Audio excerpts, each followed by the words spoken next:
Breath ചെയ്തിട്ട് hold എന്ന് പറയുമ്പോൾ അതിങ്ങനെ അവിടെ ഹോൾഡ് ചെയ്ത് നിൽക്കണം കേട്ടാ. ബ്രീത്തിങ്,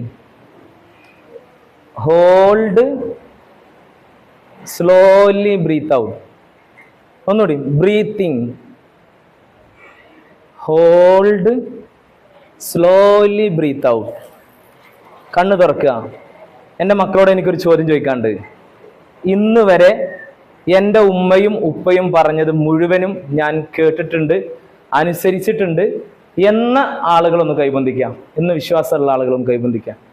ഇതുവരെ ഞാൻ എല്ലാം കേട്ടിട്ടുണ്ട് എന്ന് വിശ്വാസമുള്ള ആളുകൾ, ഉറപ്പുള്ള ആളുകൾ. ഉമ്മ പറഞ്ഞതെല്ലാം കേട്ടിട്ടുണ്ട്, ഒരിക്കൽ പോലും ഉമ്മയും ഉപ്പയും പറഞ്ഞത് കേൾക്കാതിരുന്നിട്ടില്ല എന്ന് ഉറപ്പുള്ള ആളുകൾ ആരൊക്കെയാ?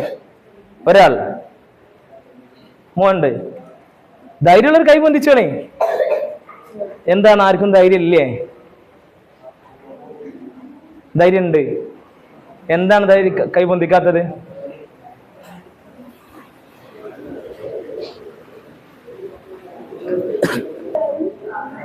എന്താരും കൈബന്ധിക്കാഞ്ഞേ? കൈ താത്തിക്കാണേ. കുറഞ്ഞ ആളുകളെ കൈബന്ധിച്ചുള്ളൂ. ബാക്കിയുള്ള ആളുകൾ എന്താ കൈബന്ധിക്കാഞ്ഞേ? ഉറപ്പ് പറയാൻ പറ്റാത്തോണ്ടല്ലേ?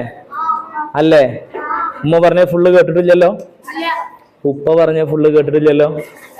പലപ്പോഴും നമ്മളോട് കേട്ടിക്കണ്. ഉപ്പാനോട് നിങ്ങൾക്ക് സ്നേഹമില്ലേ? ഉമ്മാനോട് സ്നേഹമില്ലേ? നിങ്ങളെ ഉമ്മാക്ക് നിങ്ങളെ ദേഷ്യമുണ്ട് നിങ്ങൾക്ക് തോന്നുന്നുണ്ടാ? നിങ്ങൾ ഉപ്പാക്ക് നിങ്ങളോട് ദേഷ്യമുണ്ട് തോന്നുന്നുണ്ടാ?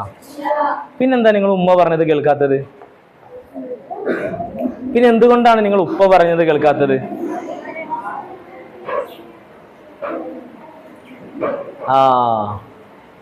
എന്നാലേ നിങ്ങൾ ഗർഭിണികളായ സ്ത്രീകളെ കണ്ടുക്കണം. എന്നെ തന്നെ ശ്രദ്ധിക്കണം. ഗർഭിണികളായ സ്ത്രീകളെ കണ്ടുക്കണം. അവരിങ്ങനെ ഭക്ഷണം കഴിക്കുമ്പോൾ ഛർദിക്കും. ശരിക്കും അവർക്ക് ഭക്ഷണം കഴിക്കാൻ കഴിയില്ല. ഇതേപോലെ നിങ്ങളെ ഉമ്മാന്റെ വയറിലാകുന്ന സമയത്തെ നിങ്ങളെ ഉമ്മ ഉണ്ടല്ലോ, നിങ്ങളെ പ്രിയപ്പെട്ട ഉമ്മ, ആ ഉമ്മാക്ക് 10 മാസം ഭക്ഷണം കഴിക്കാൻ പറ്റിയിട്ടില്ല. ഉമ്മ ഭക്ഷണം കഴിക്കുമ്പോൾ ഇങ്ങനെ ഛർദിച്ചും കൊണ്ടേ ഇരിക്കുകയാണ്. ഛർദിച്ച് ആരോഗ്യം നഷ്ടപ്പെട്ട ഉമ്മ 10 മാസങ്ങൾ ഗർഭം ചുമന്നു. നിങ്ങൾ ഉമ്മാന്റെ വയറ്റിലാകുന്ന സമയത്ത് ഉമ്മാക്ക് രാത്രി നല്ല രൂപത്തിലൊന്നും ഉറങ്ങാൻ പറ്റിയിട്ടില്ല. എന്തുകൊണ്ടറിയോ? നമ്മൾ രാത്രി ഉറങ്ങുമ്പോൾ പല തവണ അങ്ങോട്ടും ഇങ്ങോട്ടും ചെരിഞ്ഞും മറിഞ്ഞൊക്കെ എടുക്കൂലേ? ഉമ്മാക്ക് ചെരിയാനും മറിയാനും പേടിയാണ്. കാരണം ചെരിഞ്ഞെടുക്കുമ്പോൾ എൻ്റെ വയറ്റിൽ കിടക്കുന്ന എൻ്റെ മോൻക്ക് എന്തെങ്കിലും സംഭവിക്കുമോ എന്ന പേടി. എൻ്റെ വയറിൽ കിടക്കുന്ന എൻ്റെ മോൾക്ക് എന്തെങ്കിലും സംഭവിക്കുമോ എന്ന് കരുതിയിട്ട് ഉമ്മ ചെരിഞ്ഞാനും മറിയാനൊന്നും നിന്നില്ല. അതുകൊണ്ട് തന്നെ ഉമ്മാക്ക് ആ ഒരു 10 മാസം ഉറങ്ങാനും പറ്റിയില്ല. ചുരുക്കി പറഞ്ഞാൽ, നിങ്ങൾ ഉമ്മാന്റെ വയറിലുള്ള സമയത്ത്, ഗർഭത്തിലുള്ള സമയത്ത് 10 മാസം ഉമ്മ പട്ടിണി കിടന്നു. ഉമ്മ നല്ലപോലെ ഉറങ്ങും ചെയ്തിട്ടില്ല. എന്നിട്ട് നിങ്ങളെ പ്രസവിച്ചത് എങ്ങനെ അറിയോ? കൈ മുറിഞ്ഞ ആളുകളെ കണ്ടിട്ടില്ലേ നിങ്ങൾ? കൈന്റെ എല്ലൊക്കെ പൊട്ടിയ ആളുകൾ വേദനിച്ചിങ്ങനെ പെടയിനെ കണ്ടിട്ടില്ലേ? ഒരു എല്ല് പൊട്ടി അത്രയും വേദനയാണെങ്കിൽ ഉമ്മ നമ്മളെ പ്രസവിക്കുമ്പോ 70 എല്ല് പൊട്ടണ വേദനയായിരുന്നു. ഉമ്മാന്റെ ശരീരത്തിലെ 70 എല്ല് പൊട്ടിച്ച് 70 പേശികൾ പൊട്ടിച്ച് വേദന സഹിക്കാൻ വയ്യാതെ ഉമ്മക്കെടുന്ന് പെടഞ്ഞ് നല്ല വിളിച്ചിട്ടാണ് നിങ്ങളെ ഉമ്മ നിങ്ങളെ പ്രസവിച്ചത്. ഇത്രയും വേദന നമ്മളെ കാരണം ഉമ്മ സഹിച്ചിട്ട് ഇന്ന് വരെ ഉമ്മ അതിന് നമ്മ പ്രതികാരം വെട്ടിക്കണോ? ഉമ്മ നമ്മളൊന്നും ദേഷ്യപ്പെട്ടിട്ട് പോലില്ല, ആ പേരിൽ ഒന്നും ചെയ്തിട്ടില്ല. ഉമ്മാക്ക് നമ്മളോട് സ്നേഹം മാത്രമാണ്. അങ്ങനെ പ്രസവിച്ച് നമ്മൾ ചെറിയ കുട്ടിയാകുമ്പോൾ രാവിലെ തൊട്ടിൽ ഇങ്ങനെ കിടന്ന് ഉറങ്ങും. പകല് തൊട്ടിലിൽ കിടന്ന് ഫുൾ ടൈം ഉറങ്ങും. ഉമ്മ വീട്ടിൽ പണിയെടുക്കുകയാണ്, പല ജോലിയിൽ, അടുക്കള ജോലിയിൽ മറ്റുമാണ്. അങ്ങനെ ഉമ്മാന്റെ ജോലിയൊക്കെ കഴിഞ്ഞിട്ട് രാത്രി ഉമ്മ ഇങ്ങനെ കിടക്കാൻ നിൽക്കുന്ന നേരത്താണ്, ഉറങ്ങാൻ നിൽക്കുന്ന നേരത്താണ് പകല് മുഴുവൻ കിടന്നുറങ്ങിയ നമ്മളുണ്ടല്ലോ, പകല് മുഴുവൻ കിടന്നുറങ്ങിയ നമ്മള് ഉറക്കിൽ നിന്ന് ഉണർന്നിട്ട് കരയാണ്.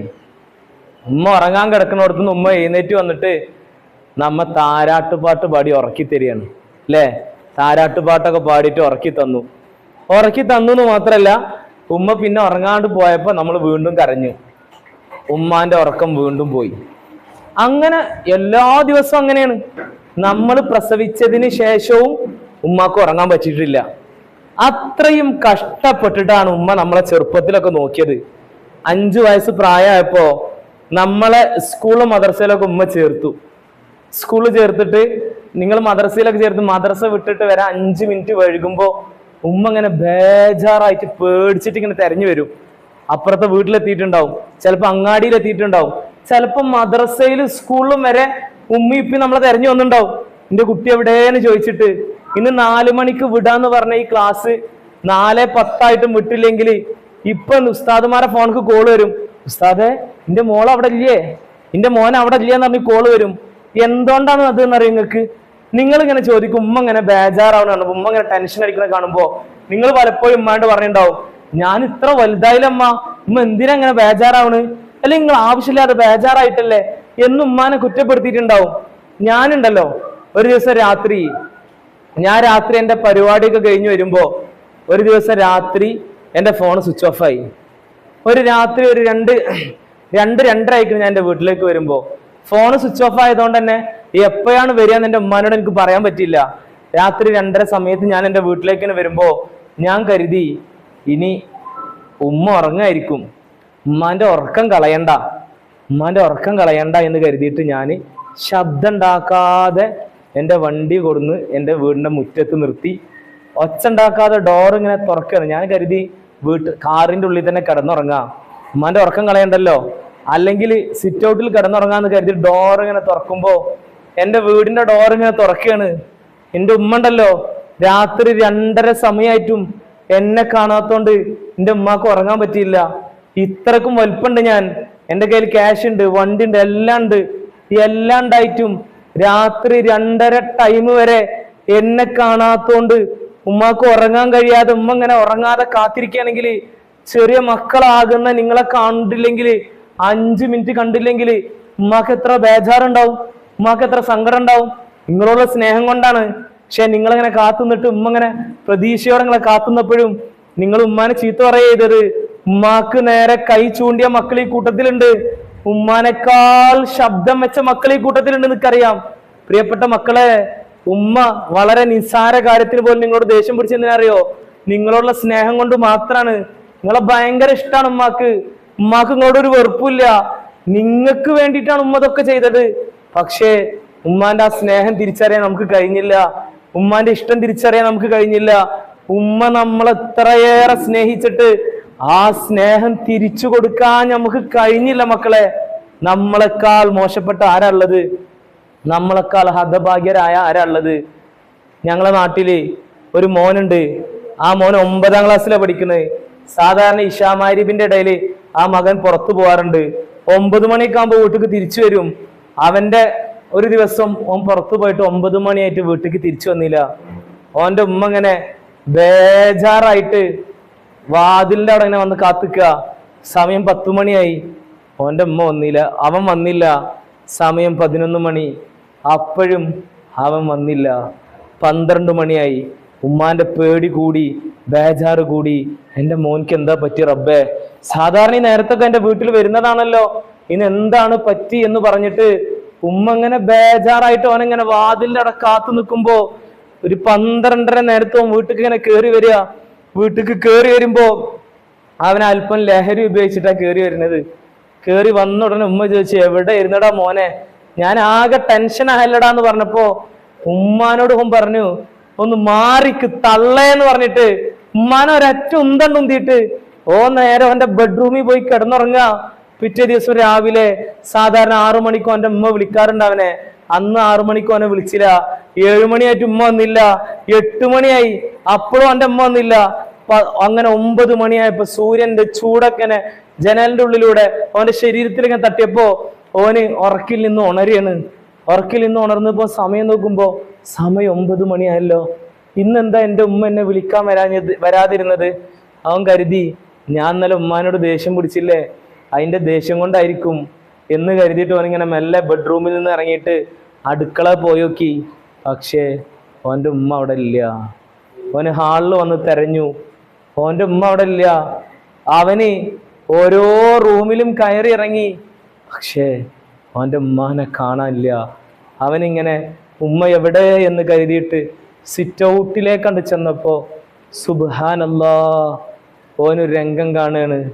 അവൻ്റെ പ്രിയപ്പെട്ട ഉമ്മ, അവൻ്റെ പ്രിയപ്പെട്ട ഉമ്മ ഇന്നലെ രാത്രി തള്ളെന്ന് പറഞ്ഞിട്ട് ഓൻ്റെ ഉമ്മാനെ ഉന്തില്ലേ, ആ ഉമ്മയെ തള്ളിയിട്ടില്ലേ, അപ്പൊ ചുമരുമ്മ തല അടിച്ചിട്ട് തല 2 കഷ്ണായി പൊട്ടിട്ട് ചോരങ്ങനെ വാർന്നൊലിച്ചിട്ട് ആ സിറ്റ് ഔട്ടിൽ ഇങ്ങനെ കിടന്നിട്ട് ഓൻ്റെ അമ്മ പടഞ്ഞു മരിച്ചിക്കണ് മക്കളെ. ഓനിങ്ങനെ വന്നിട്ട് ഉമ്മാന്റെ അടുത്ത് വന്നിട്ട്, ഉമ്മാ നിങ്ങളെ കൊല്ലാൻ വേണ്ടി ഞാൻ ചെയ്തതല്ല ഉമ്മ, ഉമ്മാനെ കൊല്ലാൻ വേണ്ടി ഞാൻ ഉന്തിയതൊന്നല്ല എന്ന് പറഞ്ഞ അങ്ങനെ പൊട്ടി പൊട്ടി കരയാം. എല്ലാരും കണ്ണടക്കുക, ഇനി ആരും കണ്ണുറക്കാൻ പാടില്ല. എല്ലാരും കണ്ണടക്കി, കണ്ണു പൂട്ടി എല്ലാരും. ഇനി ആരും കണ്ണ് തുറക്കരുത്. ഞാൻ പറഞ്ഞത് മനസ്സിലിങ്ങനെ ഇമാജിൻ ചെയ്യണം. അവനിങ്ങനെ കരയാണ്, ഉമ്മാന്റെ അടുത്ത് നിന്നിട്ട് ഇങ്ങനെ പൊട്ടിക്കരയാം. പക്ഷെ ആർക്കും അവനോടൊരു സഹതാപം തോന്നില്ല. ഉമ്മാനെ കൊല ചെയ്തവനാണ് അവൻ, ഉമ്മയെ കൊന്നവനാണ് അവൻ. ഇനി അവൻ പൊട്ടിക്കരഞ്ഞിട്ട് എന്താ കാര്യം? മക്കളെ, നമ്മളുണ്ടല്ലോ, ഞാൻ നിങ്ങളോടൊരു ചോദ്യം ചോദിച്ചു, ഇന്ന് വരെ ഉമ്മ പറഞ്ഞതൊക്കെ അനുസരിച്ചവരാരാന്ന്? നിങ്ങൾക്ക് കൈ പൊന്തിക്കാൻ പറ്റിയില്ലല്ലോ, നിങ്ങൾക്ക് ഉറപ്പ് പറയാൻ പറ്റിയില്ലല്ലോ.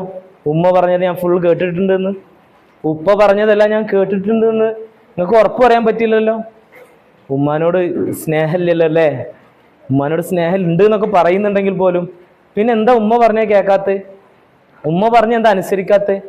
ഉമ്മാനെന്താ വെറുപ്പിക്കണ്? അതിന് ഒറ്റ മറുപടിയേ ഉള്ളൂ, ഉമ്മ തരുന്ന സ്നേഹം ഇപ്പൊ നമുക്ക് മനസ്സിലാവില്ല മക്കളെ. ഉമ്മാന്റെ സ്നേഹം നമ്മൾ തിരിച്ചറിയുന്ന ഒരു ദിവസം വരും. ഉമ്മാന്റെ സ്നേഹം നമ്മൾ തിരിച്ചറിയും. അന്ന് ആ ദിവസം ഏതാണെന്നറിയോ? ആ ദിവസം ഇന്നാണ്. ഇന്ന് നിങ്ങൾ നിങ്ങളുടെ ഉമ്മാന്റെ സ്നേഹം തിരിച്ചറിയും. നിങ്ങൾ ഞാൻ പറയുന്നത് മനസ്സിൽ ഇമാജിൻ ചെയ്യണം. ആരും കണ്ണ് തുറക്കരുത്, എല്ലാവരും കണ്ണ് പൂട്ടണം. ഞാൻ പറയുന്നത് മനസ്സിൽ ഇമാജിൻ ചെയ്യണം. ഇന്ന് രാവിലെ നമ്മൾ ഈ ക്ലാസ്സിന് വരികയാണ്. ഈ ക്ലാസ് കഴിഞ്ഞിട്ട് നമ്മൾ തിരിച്ച് വീട്ടിലേക്ക് പോവാണ്. വീട്ടിലേക്ക് ഇങ്ങനെ നടന്ന് പോകുമ്പോൾ റോഡ് സൈഡിലുള്ള ആളുകളൊക്കെ നമ്മളെ തന്നെ ഇങ്ങനെ തുറിച്ച് നോക്കുന്നുണ്ട്. എല്ലാവരും നമ്മളെ ഒരു ദയനീയമായ നോട്ടം നോക്കുകയാണ്. ആ നോട്ടം നോക്കുമ്പോൾ നിങ്ങൾക്ക് മനസ്സിലായില്ല എന്താണ് എല്ലാവരും നിങ്ങളെ നോക്കണമെന്ന് മനസ്സിലായില്ല. നിങ്ങൾ അതൊന്നും മെയിൻറ്റെയിൻ ചെയ്യാതെ നിങ്ങളെ വീട്ടിലേക്ക് തന്നെ ഇങ്ങനെ പോയി. നിങ്ങളെ വീട്ടിലേക്ക് ഇങ്ങനെ പോകുന്ന സമയത്ത് നിങ്ങളെ വീടിൻ്റെ അടുത്ത് എത്താനായപ്പോൾ നിങ്ങളെ വീട്ടിലൊരു ടാർപ്പായ ഇങ്ങനെ വലിച്ചെട്ടിയേക്കാണ്. അതിൻ്റെ ചോട്ടിൽ കുറേ ആളുകൾ നിൽക്കുന്നുണ്ട്. അപ്പം നിങ്ങൾ ചിന്തിക്കുന്നു, അല്ലാ ഇന്നെന്താ എൻ്റെ വീട്ടിൽ പരിപാടി? ഞാൻ രാവിലെ മദ്രസയ്ക്ക് വരുമ്പോൾ വീട്ടിൽ പ്രത്യേകിച്ച് പരിപാടി ഉള്ളതൊന്നും ഞാൻ അറിഞ്ഞിട്ടില്ലല്ലോ.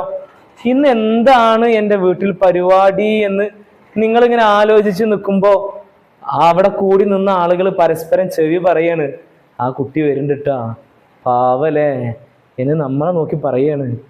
നമുക്കൊന്നും മനസ്സിലായില്ല. നിങ്ങൾ ആ ആളുകളൊക്കെ ഇങ്ങനെ തട്ടി മാറ്റിയിട്ട് ആൾക്കൂട്ടത്തിൻ്റെ ഇടയിലൂടെ നിങ്ങളെ വീടിൻ്റെ ഉള്ളിലേക്ക് ഇങ്ങനെ കയറിയിട്ട് സിറ്റ് ഔട്ട് കടന്ന് ഹാളിലെത്തിയപ്പോ അവിടെ ഒരു രംഗം കാണുകയാണ്. അല്ലാ, ഒരിക്കലും കാണരുത് എന്ന് ആഗ്രഹിച്ച രംഗം, ഒരിക്കലും സംഭവിക്കരുതേ എന്ന് ചിന്തിച്ച രംഗം, ഒരിക്കലും ഉണ്ടാവരുത് എന്ന് ചിന്തിച്ച ആ ഒരു രംഗം നിങ്ങൾ അവിടെ കാണുകയാണ്. എന്താ രംഗം എന്നറിയോ? നിങ്ങളെ പ്രിയപ്പെട്ട പൊന്നുമ്മ, നിങ്ങളുടെ എല്ലാമായ നിങ്ങളുടെ ജീവന്റെ ജീവനായ പൊന്നുമ്മ, ആ ഉമ്മ ഇങ്ങനെ മൂക്കിലൊക്കെ ഇങ്ങനെ പഞ്ഞു വെച്ച് താടയിലൊക്കെ ഇങ്ങനെ കെട്ടി മരിച്ചു കിടക്കുന്ന രംഗാണ് ഇന്ന് നിങ്ങൾ ഈ ക്ലാസ് കഴിഞ്ഞ് നിങ്ങളെ വീട്ടിലേക്ക് കയറി ചെല്ലുമ്പോ കാണുന്നത്. നിങ്ങൾ അവിടെ ഇങ്ങനെ കയറി ചെന്നിട്ട് നിങ്ങളുടെ ഉമ്മാന്റെ അടുത്ത് ഇങ്ങനെ ചുറ്റും പോയി നിന്നിട്ട് ഉമ്മാന്റെ തലന്റെ അടുത്ത് പോയിട്ട് അസ്സലാമു അലൈക്കും യാ ഉമ്മ, അസ്സലാമു അലൈക്കും ഉമ്മാ, അസ്സലാമു അലൈക്കും എന്ന് പറഞ്ഞിട്ട് നിങ്ങൾ സലാം പറയാണ്.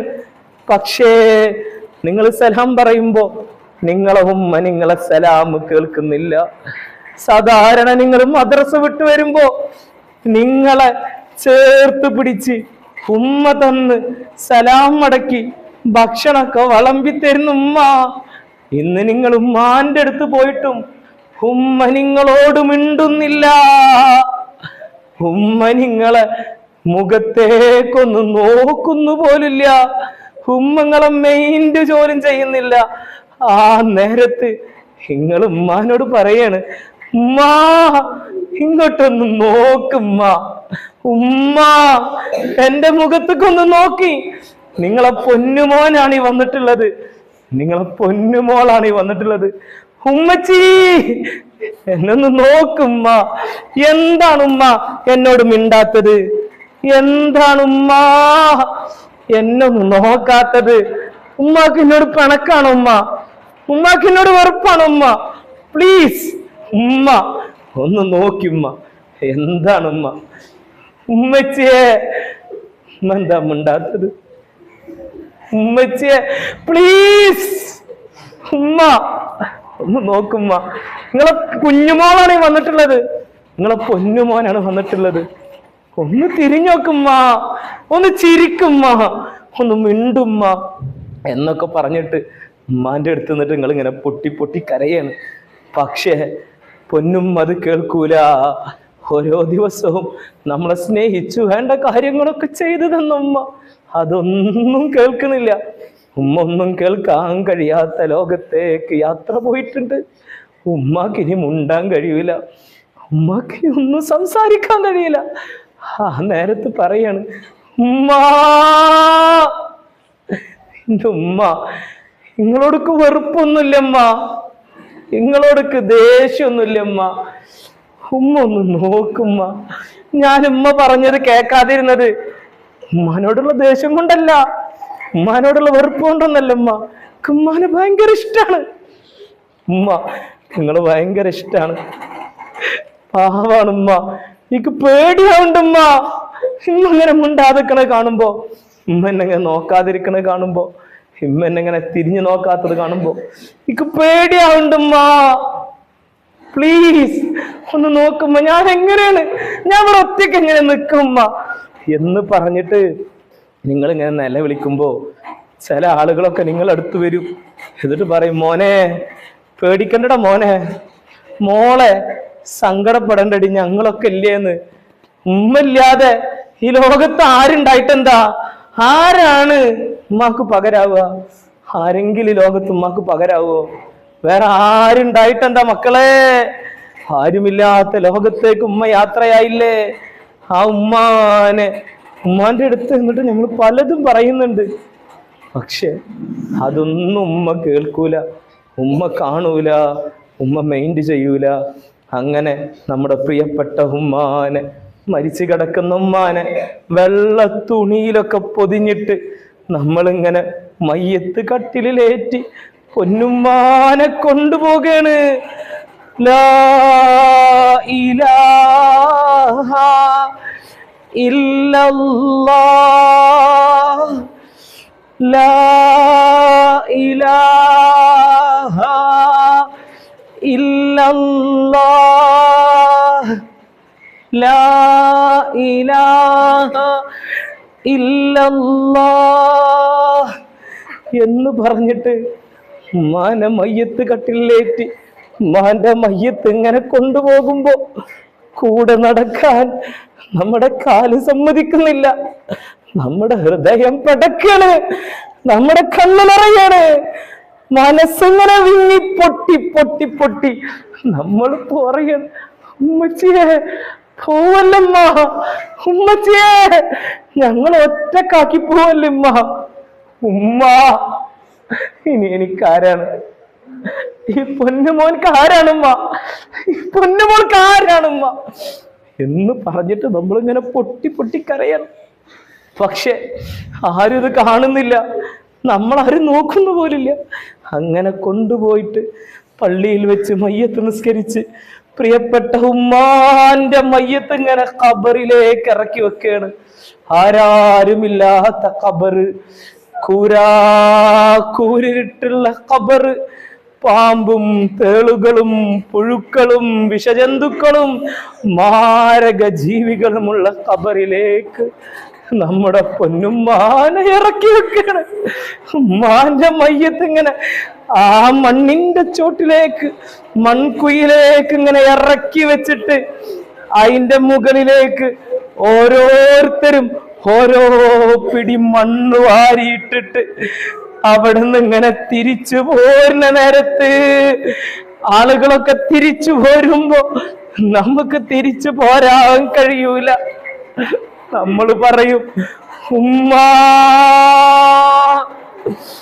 ഉമ്മാ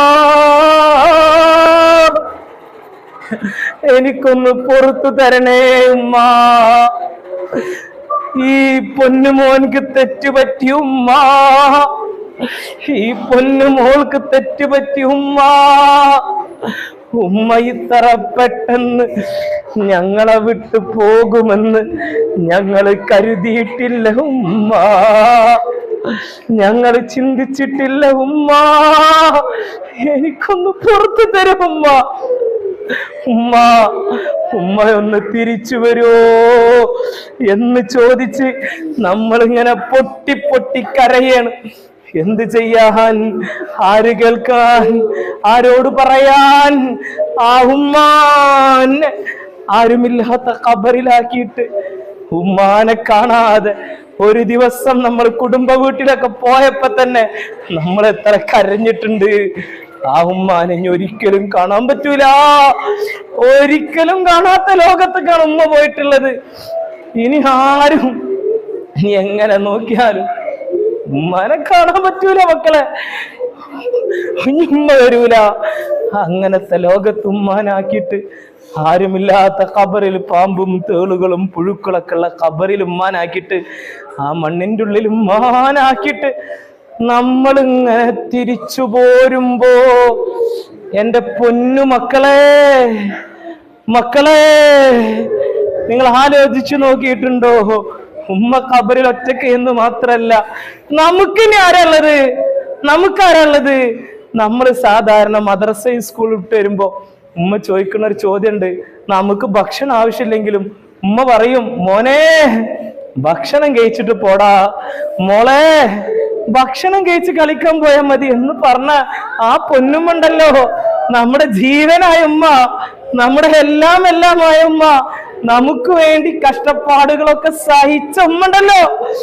ആ ഉമ്മണ്ടല്ലോ പലപ്പോഴും അയലത്തെ വീട്ടിൽ നിന്ന് നല്ല ബിരിയാണി കൊണ്ടുവന്ന സമയത്ത്, അയലത്തെ വീട്ടിൽ നിന്ന് നല്ല ബിരിയാണി കൊണ്ടുവന്നപ്പോ ഉമ്മ പറഞ്ഞേ, മോളെ എനിക്കിഷ്ടല്ലടി, മോനെ എനിക്ക് ഇഷ്ടല്ലടാ, നീ കഴിച്ചോ എന്ന് പറഞ്ഞിട്ട് നമ്മളെ പറഞ്ഞയച്ച ഉമ്മണ്ടല്ലോ. ഉമ്മാക്ക് ബിരിയാണി ഇഷ്ടമല്ലാഞ്ഞിട്ടല്ല, ഉമ്മാക്ക് അത് ഭക്ഷണം ഇഷ്ടമില്ലാഞ്ഞിട്ടല്ല, പക്ഷേ ഉമ്മാന്റെ ഇഷ്ടം എന്തായിരുന്നു അറിയോ? നമ്മളെ വയറ് നിറയുന്നതാണ്. ഉമ്മാന്റെ വയറ് നിറയുന്നതിനേക്കാൾ നമുക്ക് ഇഷ്ടം. അങ്ങനെ നമ്മളെ സ്നേഹിച്ച ഉമ്മണ്ടല്ലോ, ഉമ്മനി ഇല്ല മക്കളെ, ഉമ്മ ഈ ലോകത്തേ ഇല്ല. ഇനി നമ്മള് വിശക്കുമ്പോ വിശന്ന് വലഞ്ഞിട്ട് ആരോട് പോയിട്ടാ ചോദിക്ക, ഉമ്മാ വിശക്കുന്നു എന്ന് പറയാൻ? ഇനി ഉമ്മ ഇല്ലല്ലോ. ഉമ്മാ ഉമ്മാ ഉമ്മ എന്ന് പറഞ്ഞു വിളിക്കാൻ പൊന്നുമല്ലല്ലോ. എളാമയും മൂത്തമ്മയും മൂത്താപ്പയും കുഞ്ഞുമ്മയും അവര് പലരുണ്ടാവും. ഞങ്ങളില്ലടാ എന്ന് പറഞ്ഞ് സമാധാനിപ്പിക്കാൻ, ഞങ്ങളില്ല മോളെ എന്ന് പറഞ്ഞ് സമാധാനിപ്പിക്കാൻ അവരുണ്ടാവും. പക്ഷെ അവരാരെങ്കിലും ഉമ്മാക്ക് പകരാവോ? അവരാരെങ്കിലും പൊന്നുമ്മാക്ക് പകരാവോ? എത്ര മൂത്തമ്മമാര് വന്നാൽ, എത്ര അമ്മായിമാര് വന്നാൽ ആരുമ്മാക്ക് പകരാവൂല. ഉമ്മാക്ക് പകരം ഉമ്മ മാത്രം, ഉമ്മാക്ക് പകരം ഉമ്മ മാത്രം. വേറെ ആർക്കും ഉമ്മാക്ക് പകരാവൂല. എത്ര ആളുകൾ വന്നാലും അവരാരും ഉമ്മാക്ക് പകരാവൂല മക്കളെ. അന്ന് നമ്മൾ ഉമ്മാന്റെ വില മനസ്സിലാക്കും, അന്ന് നമ്മൾ മനസ്സിലാക്കും, അന്ന് നമ്മൾ തിരിച്ചറിയും, അന്ന് നമ്മൾ ചിന്തിക്കും, എന്റെ ഉമ്മ ഉണ്ടായിരുന്നെങ്കിൽ, എന്റെ പൊന്നുമ്മ ഉണ്ടായിരുന്നെങ്കിൽ ഞാനിങ്ങനെ ഇടങ്ങറാവേണ്ടി വരില്ലായിരുന്നു. എന്റെ ഉമ്മ ഉണ്ടായിരുന്നെങ്കിൽ ഞാൻ ഈ കഷ്ടപ്പെടേണ്ടി വരില്ലായിരുന്നു. എന്റെ ഉമ്മ ഉണ്ടായിരുന്നെങ്കിൽ എന്ത് സുഖമായിരുന്നു. എന്റെ ഉമ്മ ഉണ്ടായിരുന്നെങ്കിൽ എന്ത് സന്തോഷമായിരുന്നു എന്ന് നമ്മളൊക്കെ അങ്ങനെ പറയും. മക്കളെ, എന്റെ പൊന്നുമക്കളെ, മക്കളോടൊരു കാര്യം പറയാനുള്ളത്, ഉമ്മ ഉപ്പ അവരുള്ള കാലത്ത് അവരെ സ്നേഹിക്കാൻ കഴിയണം, അവർക്ക് വേണ്ടി ജീവിക്കാൻ കഴിയണം, അവർക്ക് വേണ്ടി കഷ്ടപ്പെടാൻ കഴിയണം. അവരില്ലാത്ത കാലത്ത് ആലോചിച്ച് സങ്കടപ്പെട്ട് കാര്യമില്ല. അവരുള്ള കാലത്ത് അവർക്ക് വേണ്ടി ജീവിക്കാതെ, അവരെ മനസ്സിലാക്കാതെ, അവരെ ബുദ്ധിമുട്ടിച്ചിട്ട് നമ്മൾ ഇങ്ങനെ ജീവിച്ചിട്ട്, എന്റെ മക്കളെ മുത്തുനബി തങ്ങൾ പറഞ്ഞൊരു ഹദീസ് ഉണ്ട്, സ്വന്തം ഉമ്മാക്ക് വേണ്ടി, നിന്റെ ഉപ്പാക്ക് വേണ്ടി നിന്നെ വെട്ടി നുറുക്കി കഷ്ണമാക്കിയാലും ആ ഉമ്മാനോടുള്ള കടമ തീരുന്നില്ല, ആ ഉപ്പാനോടുള്ള കടമ തീരുന്നില്ല എന്ന് സയ്യിദുനാ നബി മുഹമ്മദ് മുസ്തഫ സല്ലല്ലാഹു അലൈഹി വസല്ലം. നിങ്ങൾക്ക് സ്വർഗത്ത് കടക്കണോ? സ്വർഗത്ത് കടക്കാൻ പൂതിയുണ്ടോ? ദുനിയാവ് രക്ഷപ്പെടണമെന്ന് പൂതിയുണ്ടോ? ആഖിറം രക്ഷപ്പെടണമെന്ന് ആഗ്രഹമുണ്ടോ? ഒരേ ഒരു വഴിയുണ്ട്, അത് സയ്യിദുനാ നബി തങ്ങൾ പഠിപ്പിച്ചു തന്ന വഴിയാണ്. ആ വഴി എന്താണെന്നറിയോ? ആ വഴി ഇതാണ്, തന്റെ ഉമ്മാന്റെ കാൽ ചുവട്ടിലാണ് സ്വർഗം. ഉമ്മാന്റെ കാൽ ചുവട്ടിലാണ് സ്വർഗം. സ്വർഗത്തിൽ കടക്കാൻ ആഗ്രഹിക്കുന്നവര് ഉമ്മാക്ക് വേണ്ടി ജീവിക്കും മക്കളെ, ഉപ്പാക്ക് വേണ്ടി ജീവിക്കും മക്കളെ, ഈ ലോകം അവർക്ക് വേണ്ടി സമർപ്പിക്കും മക്കളെ. എന്നാൽ നമുക്ക് വേണ്ടി രക്ഷപ്പെടാൻ കഴിയും. അല്ലാഹു തൗഫീഖ് തരട്ടെ, അല്ലാഹു തൗഫീഖ് തരട്ടെ. അല്ലാഹുവേ, ഞങ്ങളെ പൊന്നുമ്മാക്ക് നീ ആഫിയത്തുള്ള ദീർഘായുസ് നൽകണേ അല്ലാ. ഞങ്ങളെ പൊന്നുപ്പാക്ക് നീ ആഫിയത്തുള്ള ദീർഘായുസ് നൽകണേ അല്ലാ. ഞങ്ങൾക്കിതെല്ലാം പഠിപ്പിച്ചു തരുന്ന ഞങ്ങളെ പ്രിയപ്പെട്ട ഉസ്താദുമാർക്ക് നീ ആഫിയത്തുള്ള ദീർഘായുസ് നൽകണേ അല്ലാ. അവരെ തണല് ഞങ്ങൾക്ക് ഒരുപാട് കാലം നൽകണേ അല്ലാ. അവരെ കാവല് ഞങ്ങൾക്ക് നൽകണേ അല്ലാ. അവരെ നീ പെട്ടെന്ന് വിളിച്ച് ഞങ്ങളെ യതീമുകളാക്കല്ലേ അല്ലാ, ഞങ്ങളെ അനാഥകളാക്കല്ലേ അല്ലാ. അവരെയും ഞങ്ങളെയും സ്വർഗത്തിൽ ഒരുമിച്ച് കൂട്ടണേ അല്ലാ. എല്ലാരും കണ്ണൊക്കെ തുടക്കി, ആരും നോക്കണ്ട. എല്ലാരും കരഞ്ഞിട്ടുണ്ട്, ആരും നോക്കണ്ട. കണ്ണൊക്കെ തുടച്ചിട്ട് എന്റെ മക്കളോട് എനിക്കൊരു കാര്യം പറയാനുണ്ട്. ആരാണ് നിങ്ങളെ ഉമ്മ എന്ന് നിങ്ങൾക്കിപ്പോ ശരിക്കും ബോധ്യപ്പെട്ടിട്ടുണ്ടാവും. ഈ ഉമ്മാനെ പറയാൻ ഒരുപാട് ആളുകളുണ്ട്, പക്ഷേ നമുക്ക് വേണ്ടി കഷ്ടപ്പെടുന്ന ഒരു പാവം പൊന്നുപ്പുണ്ട്. നമുക്ക് വേണ്ടതൊക്കെ ചെയ്തു തന്നിട്ട് നമ്മളെ കൂടെ കുറച്ച് സമയം പോലും സ്പെൻഡ് ചെയ്യാൻ കഴിയാതെ ജീവിതകാലം മുഴുവൻ ഉരുകിത്തീർന്ന ഒരു പാവം മനുഷ്യൻ നമ്മുടെ പൊന്നുപ്പ. അവരും മറക്കലും മക്കളെ, അവരും ചേർത്ത് പിടിക്കണം മക്കളെ, അവർക്ക് വേണ്ടി ജീവിക്കും മക്കളെ. നമുക്ക് രക്ഷപ്പെടാൻ കഴിയും. ഇന്ന് നിങ്ങളൊരു തീരുമാനം എടുക്കണം. ഇന്ന് മുതൽ എൻ്റെ ഉമ്മ പറഞ്ഞത് ഞാൻ കേൾക്കാതിരിക്കൂല, ഇന്നു മുതൽ എൻ്റെ ഉപ്പ പറഞ്ഞത് ഞാൻ കേൾക്കാതിരിക്കൂല എന്നൊരു തീരുമാനം നമ്മൾ എടുക്കണം. അത് മാത്രം പോരാ. ഇന്ന് ക്ലാസ് കഴിഞ്ഞ് നിങ്ങൾ വീട്ടിൽ പോകുമ്പോൾ നിങ്ങളെ പൊന്നും അവിടെ ഉണ്ടാകും, നിങ്ങളുടെ പ്രിയപ്പെട്ട ഉമ്മ അവിടെ ഉണ്ടാവും. ഉമ്മാന്റെ അടുത്ത് ചെന്ന്, ഉപ്പാന്റെ അടുത്ത് ചെന്ന് സലാം പറഞ്ഞ് കൈ കൊടുത്തിട്ട് ഒന്ന് കെട്ടിപ്പിടിച്ചൊരു ഉമ്മ കൊടുക്കണം. ഇന്ന് എല്ലാരും പോയിട്ട് ഉമ്മ കൊടുക്കണം. അപ്പൊ നിങ്ങൾക്ക് തോന്നും, ഞാൻ വലിയ കുട്ടിയായില്ല, എങ്ങനെ ഉമ്മാൻ ഉമ്മ വെക്കുന്നു? എൻ്റെ അത്ര വലുതായൊരു കുട്ടി മുടഞ്ഞല്ലോ. ഞാൻ ഈ ആഴ്ച നാട്ടിൽ നിന്ന് വരുന്ന സമയത്ത് എൻ്റെ ഉമ്മാനെ കെട്ടിപ്പിടിച്ചൊരു ഉമ്മ കൊടുത്തു. അപ്പൊ ഉമ്മാന്റെ മുഖത്തുണ്ടായൊരു സന്തോഷമുണ്ട്. ആ സന്തോഷമാണ് മക്കളെ ഞാൻ ഇനി നിൽക്കുന്നത്. എനിക്കൊരു ഉറപ്പ് പറയാൻ പറ്റും, എൻ്റെ ഉമ്മാക്ക്, എൻ്റെ ഉപ്പാക്ക്, എൻ്റെ ഉസ്താദിന് എന്നെ കുറിച്ച് ഒരു ചെറിയ വെറുപ്പിന്റെ ഒരു കണിക പോലും ഒരു മൂലയിലില്ലാന്ന് എനിക്ക് ഉറപ്പ് പറയാൻ പറ്റും. ഈ മൂന്നാളുടെയും പൊരുത്തവും സന്തോഷം, തൃപ്തിയാണ് ഞാൻ ഈ പറയുന്നതും നിങ്ങൾ ഈ അനുഭവിക്കുന്നതൊക്കെ. അതുകൊണ്ട് എൻ്റെ പൊന്നു മക്കളെ, ഉമ്മാക്ക് വേണ്ടി ജീവിക്കണേ. ഇന്നെല്ലാരും ഉമ്മാക്ക് പോയി ഉമ്മ കൊടുക്കണം. ഉപ്പ ഉണ്ടെങ്കിൽ ഉപ്പാക്കൊരു ഉമ്മ കൊടുക്കണം. റെഡി ഉണ്ടാ? റെഡിയുള്ളവരൊക്കെ ഒന്ന് കൈപൊന്തിച്ചേ. എല്ലാരും കൊടുക്കണം, ഒരാളും കൊടുക്കാതിരിക്കരുത്. നമ്മളൊന്നും വലുതായിട്ടില്ല. നമ്മൾ എത്ര വലുതായാലും നമ്മുടെ ഉമ്മാക്കും നമ്മുടെ ഉപ്പാക്കും നമ്മൾ ചെറിയ മക്കളാണ്. നമ്മള് ചെറുപ്പത്തിൽ ഉമ്മാൻ എത്ര ഉമ്മ വെച്ചിട്ടുണ്ട്, ഉപ്പയെ എത്ര ഉമ്മ വെച്ചിട്ടുണ്ട്, അവർ നമ്മൾ എത്ര ഉമ്മ വെച്ചിട്ടുണ്ട്. ഇപ്പോഴും അവരത് ആഗ്രഹിക്കുന്നുണ്ട്. അതുകൊണ്ട് ഇന്ന് എല്ലാരും കൊടുക്കൂലേ? ഇന്ന് മുതൽ ജീവിതത്തിൽ